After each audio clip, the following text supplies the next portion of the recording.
नीम की रसोई। ये कहानी शुरू होती है गरिमा की विदाई से। यूं तो लड़की की विदाई पर पूरा परिवार फूट फूट कर रोता है, पर यहाँ तो कुछ उल्टा ही हो रहा था। गरिमा के मायके वाले उसकी विदाई पर इतने खुश थे, मानो वो अपनी बेटी विदा नहीं कर रहे बल्कि बहू को घर ला रहे हैं, जिसे देखकर गरिमा की होने वाली सास शोभा जरा हैरानी में थी। पहली बार देख रही हूँ लड़की की शादी में माँ बाप ने एक आंसू नहीं गिराया। रोना तो दूर की बात है, ये सब तो हंसी ठिठोली कर रहे हैं।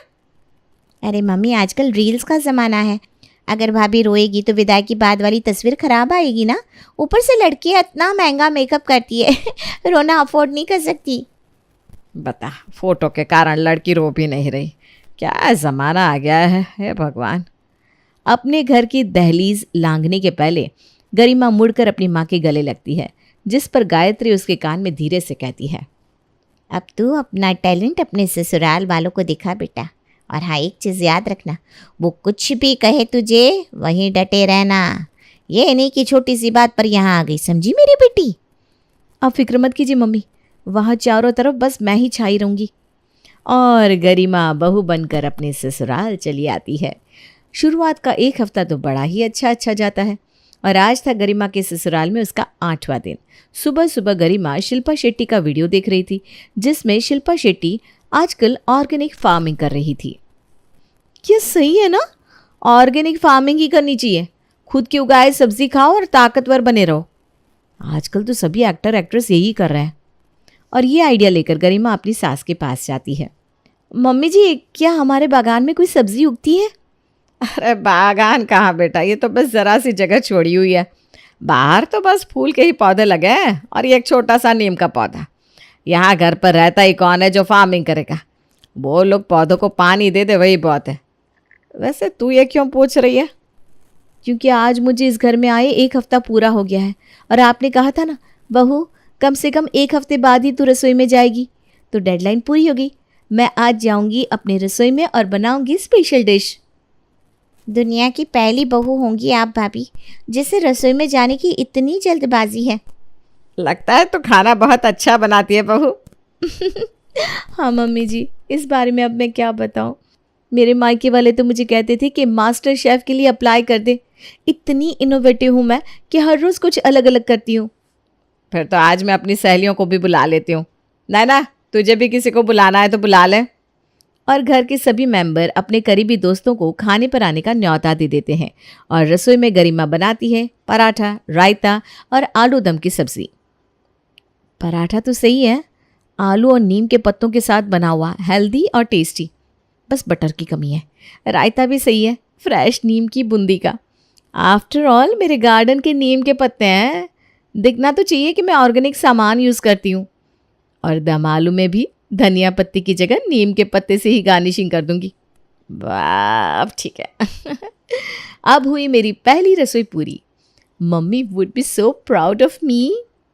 बड़ी खूबसूरती से सजाकर गरिमा डाइनिंग टेबल पर सभी को खाना परोसती है, और सभी खाने पर टूट पड़ते हैं। पर जैसे ही शोभा की सहेली हेमा आलू और नीम के पराठे का पहला कोर लेती है, अरे ये हरे आलू के पराठे बना दिए क्या बहू तूने? छी छी छी, पूरी जुबान कड़वी हो गई। ये तो आलू के कम नीम के पराठे ज़्यादा लग रहे हैं। अरे बाप रे बाप, लगता है आलू की खेती नीम के पेड़ के पास हुई थी। वैसे तो फिर इस बूंदी का क्या कहेंगे आप भाभी? बाप रे बाप, इतना कड़वा रायता कभी नहीं चखा मैंने। बोलना तो नहीं चाहिए संजू भाई, पर यह दम आलू मेरे गले से नीचे नहीं उतरेगा। मैं चलता हूँ यार, ऑफिस के लिए टिफ़िन लेकर ही निकला था, मैं वही खा लूँगा। ये सब क्या है बहू? होता है जब किसी को एवरेज खाना खाने की आदत हो और उसे अचानक इंटरनेशनल फूड खाने को मिल जाए तो ऐसी एक्सप्रेशंस आ जाते हैं। मुझे ना ये सब सुनने की आदत है। डोंट वरी मम्मी जी, धीरे धीरे आपको भी आदत हो जाएगी इस खाने की। और ये आलू कड़वे नहीं है आंटी जी, मैंने आलू के साथ नीम भी यूज़ किया है पराठे में। दम आलू में भी नीम के पत्ते डाले हैं, और यहाँ तक कि रायते की बूंदी नीम से बनाई है मैंने। क्या खाने में नीम का इस्तेमाल कौन करता है गरिमा? ऑर्गेनिक फार्मिंग नाम की भी कोई चीज़ होती है कि नहीं संजू? आजकल यही ट्रेंड में है। हमारे बागान में था ही क्या, 2-4 फूल, अब उनसे तो पराठा नहीं बना देती, इसीलिए मैंने ये नीम इस्तेमाल कर लिया। गरिमा की बात सुनकर सभी अपना सर पकड़ लेते हैं, और संजू को बाहर से सभी के लिए नाश्ता ऑर्डर करना पड़ता है। थोड़ी ही देर में डिलीवरी बॉय खाना लेकर आ जाता है। ये लो, इस खाने को ज़रा ज़रा परोस दो गरिमा। मेहमान भूखे जाते तो अच्छा नहीं लगता, इसलिए मैंने समोसे कचौरियाँ मंगवा लिया।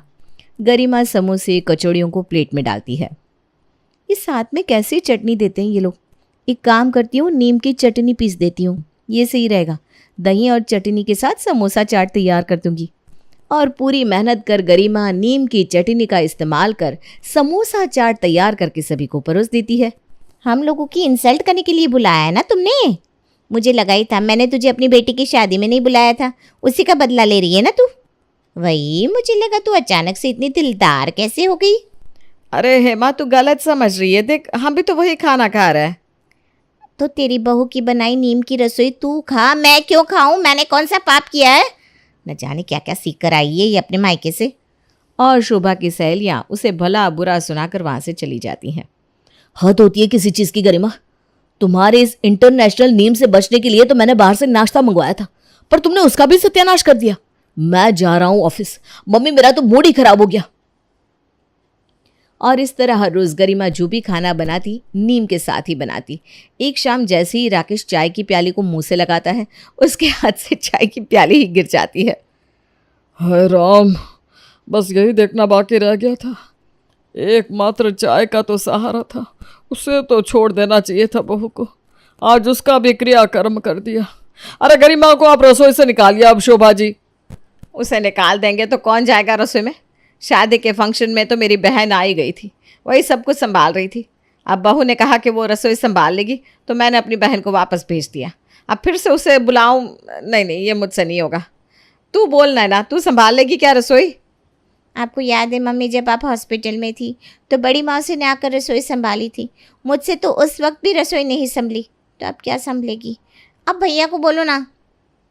अरे वो सुबह जाता है ऑफिस, सीधा रात में आता है। इस बीच पानी का ग्लास उठाने जितना भी वक्त नहीं होता है उसके पास। वो नहीं संभाल पाएगा रसोई। और मेरी हालत तो आप जानती है शोभा जी, मैंने तो रसोई का कभी काम ही नहीं किया। और मुझसे तो आप लोग उम्मीद ही ना रखें, क्योंकि पंडित जी ने मुझे आग के पास जाने से मना किया है। आग से खतरा है भाई मुझे। पर मेरे पास ना एक आइडिया है, इस प्रॉब्लम का एक सोल्यूशन है मेरे पास। रात को जब गरिमा सो रही थी, शोभा नीम का पौधा ही अपने बागान से हटा देती है। ना रहेगा पौधा, ना बनेगी नीम की रसोई। अगली सुबह गरिमा के बिना नीम के नाश्ते की सभी ज़ोरों शोरों से इंतज़ार कर रहे थे, क्योंकि गरिमा खाना तो अच्छा बनाती थी, बस उसमें नीम का तड़का लगा देती थी। पर आज तो नीम थे ही नहीं। कितनी देर और बीबी, अब मुझसे रहा नहीं जा रहा। आज बाकी दिनों से कुछ ज़्यादा ही देर कर रही है भाभी। लगता है कुछ तड़कता भड़कता सा खाना आएगा। कहीं सिजलर तो नहीं आ रहा? अपने ससुराल वालों की एक्साइटमेंट देखकर गरिमा अलग ही खुश थी। वो खुशी से फूले नहीं समा रही थी। अरे बाबा, ला रही हूँ, सभी दीवाने मेरे हाथ के बने खाने के। मम्मी ठीक ही कहती थी, मायके वालों को तो अपने हाथ का खाना खिला दिया, अब जाकर ससुराल वालों को भी ये सुख दे दे। बेचारी मेरी मम्मी, कितना बड़ा दान किया है उन्होंने। अब उन्हें नॉर्मल वही दाल रोटी खानी पड़ती होगी। खैर, किसी के हाथ से गया तो किसी ने पाया। और आज थे नाश्ते में गर्मा गर्म पकोड़े। जैसे ही नाश्ता टेबल पर लगता है, सभी के मुंह से पानी टपकने लगता है। पहले मेरे प्लेट में आएंगे पकोड़े भाभी। आपने प्याज के पकोड़े बनाए हैं? ये वाले पनीर के लग रहे हैं। इसमें क्या लहसुन है? अरे भाई, क्या क्या खाऊं मैं? बहुत सारी वैरायटी है दीदी, खाते खाते थक जाओगे पर वैरायटी खत्म नहीं होगी। अरे भाई, मेरी प्लेट तक आते आते खाना खत्म ना हो जाए। सबको मिलेगा, सबको मिलेगा। गरिमा की रसोई कभी किसी के लिए कम नहीं पड़ती। अरे मुझे तो भाई पहले ये सारा मुझे दे दो, मैं सारे पकोड़े खाऊंगा। कितने दिनों बाद अच्छा खाना खाने को मिलने वाला है। हाँ, आराम से पापा जी, पकोड़े गरम है, आपका मुंह ना जल जाए। और जैसे ही पहला पकोड़ा राकेश अपने मुंह में डालता है, उसे सीधा वॉशरूम भागना पड़ता है। ये लोग भगवान का शुक्रिया अदा करने चले गए पापा जी। नीम के पकोड़ों की अपनी ही खासियत होती है, नहीं संजू? क्या कहा तुमने? नीम के पकोड़े बनाए? तो ये कब से नैना पनीर प्याज ये सब क्यों बोल रही थी? तुझे यही समझ में आता है क्या नैना? देख लो मम्मी, इतनी भी रसोई की समझ नहीं है इस लड़की में। तू अभी मुझे नीम के पकोड़े खिला देती। नहीं नहीं संजू, दीदी ठीक कह रही है। पकोड़े में प्याज भी है, पनीर भी है, पर वो अंदर है ना। जिस बेसन से पकोड़े की बाहरी परत बनती है ना, उस बेसन में मैंने नीम का इस्तेमाल किया है। आपने घर के बाहर से नीम का पेड़ हटाया था कि नहीं मम्मी? ये सब क्या है? वही तो मैं सोच रही हूँ बेटा, इसने ज़रूर नीम बचा के रखे होंगे। अच्छा बहू, रात में तो आंधी आई थी, हमारा नीम का पौधा भी टूट गया, तो तुझे नीम मिले कहाँ से? आप सबकी मेरे खाने को लेकर प्यार और उत्साह को देखकर मैं पिघल गई, इसीलिए मैंने सोचा आज स्पेशल पकोड़े बनाऊंगी, नीम के पकोड़े। मैं सुबह 4 बजे उठकर बाहर नीम के पौधे को देखने गई, पर बाहर नीम का पौधा था ही नहीं। ये देखकर मैं घबरा गई और बिना कुछ सोचे सीधा मार्केट गई और वहाँ से एक नीम का पौधा ले आई। सही किया ना मैंने मम्मी जी? ये सुनकर सभी अपना सर पीट लेते हैं। सारा का सारा प्लान फेल हो गया। मुझे लगा था कि शोभा जी का आइडिया काम कर जाएगा, लेकिन इतनी अच्छी किस्मत नहीं है मेरी। तभी बात संभालती हुई शुभा कहती है, अरे मेरी भोली बहू, बाहर के नीम के पौधे का क्या भरोसा, पता नहीं कैसी मिट्टी इस्तेमाल की होगी लगाने वाले ने, हैं? उन्होंने खाद में अगर कीटाणुनाशक डाल दी होगी तो पता चला नीम के रास्ते हमारे शरीर में केमिकल चला गया। हमारे घर के बाहर वाला पौधा तो मेरे हाथों का लगाया हुआ था ना, विश्वास था हमें उस पर। वही ना भाभी, आजकल तो फ्रूट्स भी नकली आने लगे हैं। कहीं ऐसा तो नहीं कि कड़ी पत्ती को ही नीम की पत्ती का रंग दे दिया हो? ऐसा हो सकता है दीदी, और mummy ji is also correct. ओहो, ये तो बड़ी मिस्टेक हो गई। अच्छा, अभी भी कुछ बिगड़ा नहीं है। मैं ये सारा खाना यहाँ से हटा देती हूँ और अब बिना इस नीम के नाश्ता बना कर लाती हूँ। इतनी वैरायटीज़ मत बनाइएगा भाभी, बस आलू के ही पकौड़े मिल जाए वही बहुत है। और सारा नाश्ता गरिमा वापस रसोई में ले जाती है। अब मैं समझ गई हूँ, इस लड़की को बात घुमा कर ही समझाई जा सकती है। आप देखिएगा, अब इसके पास कोई और दूसरा चारा नहीं बचेगा और हमें मिलेगी अच्छी खाने लायक रसोई। रसोई में जाती ही गरिमा अपने दिमाग के घोड़े दौड़ाना शुरू कर देती है और उसे याद आती है हेमा आंटी। हाँ, आंटी के घर के बाहर भी नीम का पौधा था।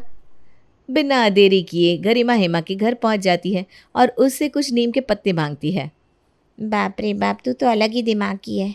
खैर मुझे क्या, शोभा ने मेरे साथ किया है, उसके बाद तो वो ये कड़वा खाना ही डिज़र्व करती है। ये ले, लेकर जा पत्ते जितने चाहिए। अब तो फ्रेश नीम के पत्ते आ गए थे तो खाना तो रेडी होना ही था। पूरे परिवार को सुबह के नाश्ते के बदले मिलता है प्रॉपर दोपहर का खाना, दाल चावल सब्जी पापड़, नीम के पापड़। नीम के पत्तों के साथ घी में झोंकी हुई दाल और चावल एज इट इज़। मुझे तो अचार ही दे दे बहू, मैं अचार और चावल खा लूँगा। अब मुझे समझ में आ रहा है बहू, क्यों तेरे घर वाले विदाई के वक्त रो नहीं रहे थे बल्कि जश्न मना रहे थे, क्योंकि यह मुसीबत की पोटली उन्होंने हमें जो थमा दी थी। आप मुझे भले 100 गालियाँ दीजिए मम्मी जी, पर मेरे मायके वालों को कुछ मत कहिए। मम्मी तो बेचारी इतनी अच्छी है कि क्या बताऊँ। उन्होंने आपका फ़ायदा देखा और मुझसे क्या कहा पता है? बेटा, जिस तरह तुम यहाँ हमें अतरंगी खाना खिलाती हो, अब जाकर ये टैलेंट अपने मायके वालों को भी दिखाओ। और साथ में उन्होंने ये भी कहा, ससुराल में चाहे कुछ भी हो जाए तुम वापस मत आना। इतना बड़ा दिल होता है क्या किसी का मम्मी जी, बताइए तो। वाह समधन जी, बड़ा चुना लगाया आपने हमें। तुम दही दे दो, मैं दही और चावल खा लूँगा। गरिमा, हद होती है किसी चीज़ की। कितनी बार तुम हमें ये नीम का खाना खिलाओगी? इतना कड़वा खाना खा खा कर पूरी ज़बान कड़वी हो चली है। ऊपर से कल नैना को देखने के लिए लड़के वाले आने वाले हैं। मुझे तो बड़ी घबराहट हो रही है। पर मुझे घबराहट नहीं हो रही भैया, मैंने सोच लिया है कि हम लड़के वालों को बाहर रेस्टोरेंट में बुलाएंगे, क्योंकि वहाँ भाभी कुछ नहीं कर पाएगी। और ऐसा ही होता है। अगले दिन सभी लड़के वालों से मिलने रेस्टोरेंट पहुंचते हैं, जहां नैना के चेहरे का ग्लो देखकर लड़की की नज़र उसके चेहरे से हटती ही नहीं। एक बात बता बेटा, तेरे चेहरे की इस दमक का राज क्या है? मेरी बनाई हुई नीम की रसोई आंटी जी। शरीर में नीम जाएगा तो अपना असर तो दिखाएगा ही। क्यों पापा जी, आजकल आपको ज़्यादा फ्रेश ऐसा महसूस नहीं होता? हाँ होता तो है बहू, पर वो कड़वा खाना खाकर मुंह का टेस्ट भी खराब हो जाता है। खैर हम भी क्या बातें करने लगे। पुष्पा जी आप बताइए। ऐसे तो हमारी तरफ से सब कुछ डन है, पर हम चाहते हैं कि एक बार लड़की के साथ साथ उसकी पूरे परिवार का मेडिकल रिपोर्ट देख ले, क्योंकि लोग ना अपने घर के खानदानी बीमारियां छुपा लेते हैं, जिससे आगे होने वाले बच्चों को प्रॉब्लम होती है। आप बेफिक्र रहिए, कल हम भी टेस्ट करवाएंगे आपके साथ ही। और अगले दिन होता है दोनों परिवारों का फुल बॉडी चेकअप, जिसमें न राकेश का शुगर आता है, न शोभा की बीपी, ना ही संजू का फैटी लीवर। ये तो चमत्कार हो गया। तुम बिल्कुल ठीक कह रही थी गरिमा। 1 महीने से हम तुम्हारा बनाया खाना खा रहे हैं और देखो हमारी बॉडी बिल्कुल फिट हो गई। अब लड़की वाले तुरंत शादी के लिए हाँ कर देंगे। पुष्पा लड़की वालों की हेल्थ रिपोर्ट्स देखकर इतनी खुश होती है कि तुरंत शादी की डेट पक्की कर देती है। अब बोलिए पापा जी। तेरे बनाए खाने के फ़ायदे तो बहुत है बहू, पर मेरी एक शर्त है। तू हफ्ते में सिर्फ संडे को ही अतरंगी खाना बनाया करेगी। बाकी हफ्ते के 6 दिन हम वही खाएंगे जो बाकी घरों में बनता है, वरना शायद मुझे तेरी माँ से बात करनी पड़ेगी। नहीं नहीं पापा जी, मंजूर है मुझे। नीम की रसोई जितनी कड़वाहट के साथ आई थी उतनी ही सारी खुशियां देकर शोभा के परिवार से जाती है। नैना की शादी एक अच्छे घर में हो जाती है और अब गरिमा अपनी अतरंगी रसोई सिर्फ और सिर्फ रविवार को ही बनाना शुरू कर देती है।